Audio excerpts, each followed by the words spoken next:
What is up, guys? My name is Sarthe. Welcome back to the channel, and today is a video that I've been meaning to make for quite a while. This is actually something that I get asked pretty much multiple times every single day within stream. The question itself is, when does Seal Fate spec become viable? When do I have enough gear? When do I have enough crit to be able to go Seal Fate? And then the real thing here is usually people want to know if they can beat their normal DPS, so will Seal Fate ever be the BIS spec? So of course, before I hop right into it, if you like this type of content, make sure to like and subscribe, and feel free to leave a comment of anything else you want me to cover.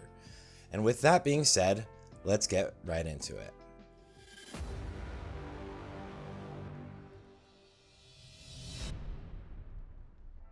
Okay, so there's a few things that we really need to ask ourselves before we actually come to the conclusion of when can I go Seal Fate, is it ever BIS, things like that. So first of all, what is Seal Fate?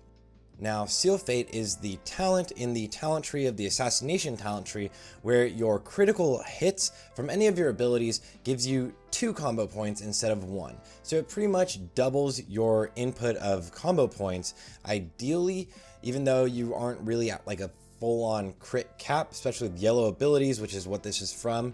It pretty much can give you the chance to double your combo points. And with that, you're also getting things like Relentless Strikes that gives you a potential chance to get extra energy after using combo point finishers. Also Ruthlessness, which gives you a chance to get another combo point after a finisher. And that also pairs extremely well with improved Eviscerate, because as you get more combo points, you obviously are getting more finishers on the fights. So if you can use Eviscerate more often and it does more damage, that is really where you see the large improvements. Now, the idea behind Seal Fate becoming viable within Phase 5 and then also Phase 6 are 2 separate things.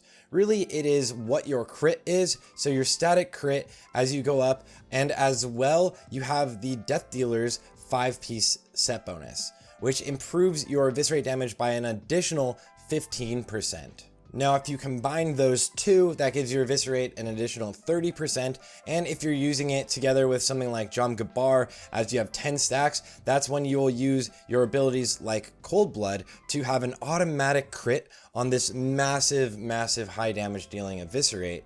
So that is really the idea where it spawns, our gear is finally good enough for us to have enough crit to be able to consistently get these double combo points, so we can pretty much consistently get our finishers off very quickly. You can get a double combo point Slice and Dice to start off as Dagger Spec, and usually this is a Dagger Spec unless you are specifically for improved exposed armor. There's one thing I should mention really quickly.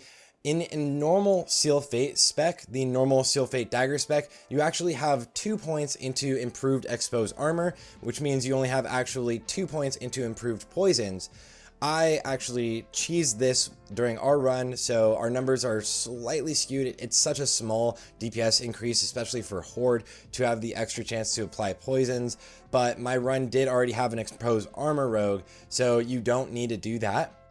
And then a lot of times people might ask, what about getting Vigor? And so breaking down the spec itself, the reason why you don't get Vigor, the 10 extra energy only helps you out on the opener. It never really helps you out in the normal fights.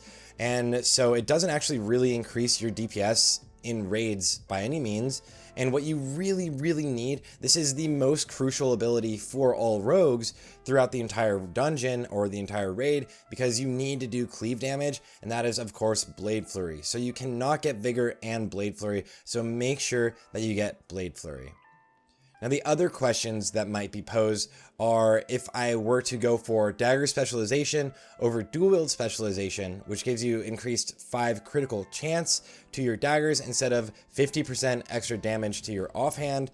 Dual Wield Specialization is stronger than going for Dagger Spec, and if you actually didn't want to go for Blade Flurry and try to go for something like Opportunity, which gives you increased damage dealt to your backstab and your abilities from behind, then it actually also will be a decrease in DPS. So this is the optimal Seal Fate spec for DPS. The average Seal Fate spec will have 2 less points in improved poisons, and those 2 points will be in improved exposed armor. Now, moving past the spec, what is the playstyle like for Seal Fate? And the real difference between your normal Dagger playstyle is 2 different things mainly. You do not have Adrenaline Rush, which means on a lot of fights that's your 5-minute CD. Instead, you have Cold Blood, a 3-minute CD that gives you an automatic chance to critical on any of your abilities, which again should be paired with a 5-point eviscerate. Play spec really revolves around going for these big eviscerates. So you are trying to, of course, have a 100% uptime of Slice and Dice. You still do have improved Slice and Dice, so you do want to keep Slice and Dice up, but you're aiming to get these big eviscerates. So your damage is geared towards getting more DPS out of eviscerate than you usually would, especially as Dagger Spec. Usually you only get 1 eviscerate off as Dagger Spec, and that's only if you're using Adrenaline Rush and either Renatakis or Thistle Tea to get a big eviscerate off on any of these fights. So now you can get off multiple big eviscerates for the most part, and this is where the first caveat comes in. The raid, the current raid right now, which is obviously changing in less than a month with Nax Rams coming out, but currently the raid is AQ.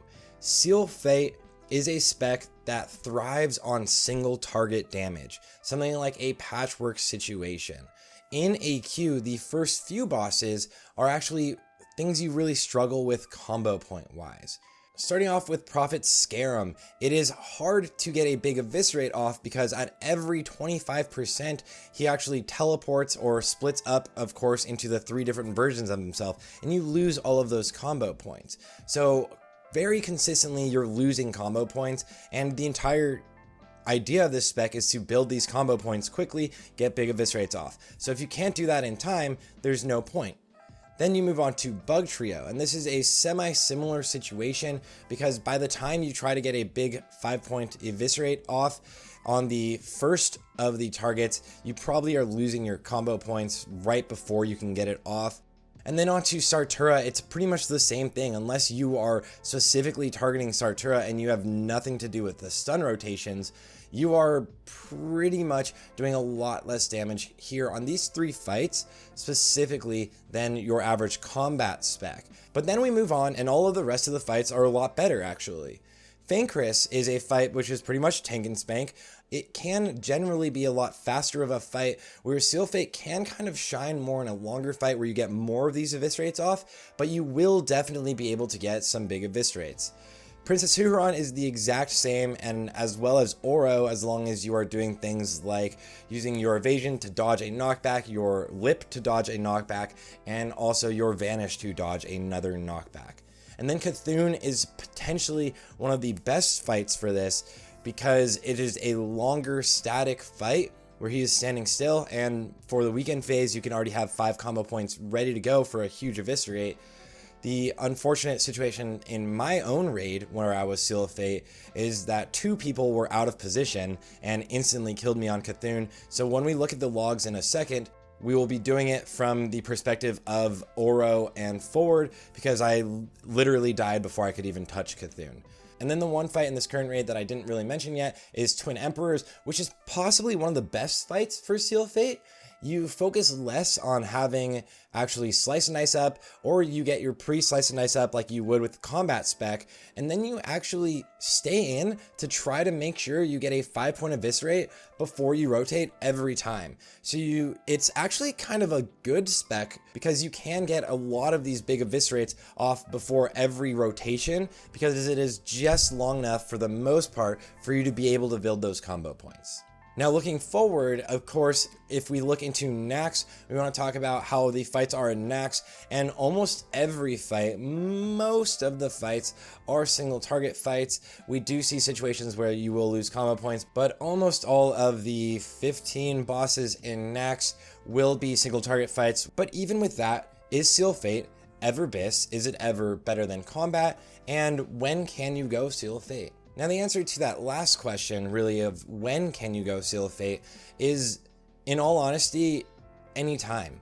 You can kind of go Seal of Fate at any time, but the idea usually is where you're about phase 5 BIS. So in your Death Dealers set, once you have the 5-piece Death Dealers, then you will have a significant advantage going Seal of Fate compared to any other Seal of Fate specs. Also, if you have Death Sting, this will help you out a lot because you are losing out on some of the weapon skill from not having the talents for the weapon skill. So if you have Death Sting, this does help you. You can even combo that with ACLGs as Seal of Fate spec. And then moving on, you can also have then tier 3 gear in Nax and go Seal of Fate spec. And you could even combo the tier 3 gear, the 4-piece with the 5-piece Death Dealers if you wanted. And I will actually break down exactly the DPS differences between all of those and the actual combat specs. But first, I want to look at my logs. And the question was, can you go Seal of Fate spec and still be #1 DPS, at least for rogues in your raid? And as you can see here as we scroll down, the answer is yes. This is for bosses where I was at 633 DPS. On a good combat spec, you're going to be above 700 DPS though. This is from a split raid, so it's slower, but most of the rogues in the raid with me are going to be mains.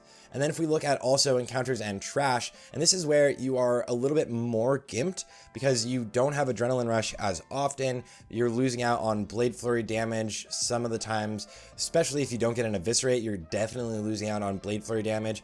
And as we scroll down, I am much less close to the top. I'm all the way down here behind all of these warriors with only 485 DPS. Now this is a very low number. You will absolutely be taking a hit in these trash fights because you're not getting the advantage of those big eviscerates. But let's look at some of the individual fights. Now, Fankris is the first fight, like I mentioned, where it is a fight where the boss is pretty much standing still. And you can easily get 99s on all of these fights. And let me move my head down so you guys can see these things in the logs. But you'll see that Eviscerate is actually doing about 12 DPS, 11.5% of my DPS. And only one of my Eviscerates crit. But even in this fight, a 35-second fight, I was only able to get 2 Eviscerates off. So we are seeing less DPS, even on single target fights, than you would from combat rogues. And this is something that I talked about many times on stream. I've seen it be talked about in Discord channels. If you're watching other rogue content creators like Snow, he's definitely talked about this as well. And this is kind of where I can bring us all to the final point for the most part, is that will Seal of Fate ever be doing more DPS than combat swords or combat daggers? And the answer is no. Seal of Fate is never your BIS spec. It is never going to do more damage than combat spec, but it is a viable spec. If you're looking for something different to play, it changes up the combat style a little bit, mainly because when you do get this RNG of getting the 2 combo points, you more often than you would be able to will be able to eviscerate. Now with this spec, I was still able to do a 93 average throughout this raid, and as I mentioned, the first 3 bosses are the only ones that are going to be hard for you. This is where you'll get your purple parses, and then everything else you can easily get a 95 and above parse with Seal of Fate spec, but chasing those 99s does rely quite significantly on some really good RNG, and even then it'll be extremely hard to have a 99 that can be as high as combat spec, even if you get really good RNG. The idea behind Seal of Fate also is kind of that you can play PvE and PvP with this spec, and the combo point builders, as you get crits, it's easier to get like another stun with your actual kidney shot. I actually do recall watching some of Peo and Savix's streams back in the day and some of Guzu where people went Seal of Fate spec and pretty much came to a decent solid conclusion that it is even more of a GIMP spec than any of the other PvP specs. So normal combat dagger spec will be doing 1590 DPS when Seal of Fate in the same gear will be doing 183 DPS less, which is a massive hit to DPS. That's actually unreal how large of a hit that is to DPS, and this is on a single target fight. Now, if you go into Phase 6 BIS, Phase 6 BIS with Seal of Fate will still be doing 58 DPS less than your current Phase 5 BIS. And if you have the mixed set of the 5-piece Death Dealers and the 4-piece Bone Scythe, you're doing 86 less DPS than you are doing in current Phase 5 Daggers BIS. So the biggest takeaway is really going to be that you are losing DPS going Seal of Fate. Is Seal of Fate ever your BIS spec? And the answer is, throughout the entire game, no. But will you ever be able to go Seal of Fate, or when can you go Seal of Fate? And the answer is really, if you're not trying to be the best DPS in your entire raid and you're just looking for something different, then you can go Seal of Fate once you get that 5-piece Death Dealers. And I know some people are going to be disappointed with the idea that they can never really go this spec and be as viable, and that it's not that great in PvP either. But I do appreciate you guys watching, and if you want to see me test out anything different as well, make sure to come and hang out with me on Twitch, twitch.tv/Sarthe, every weekday at 5 p.m. PST. And from there, yes, if you like this video, make sure to like and subscribe. I'll see you guys all on the next one.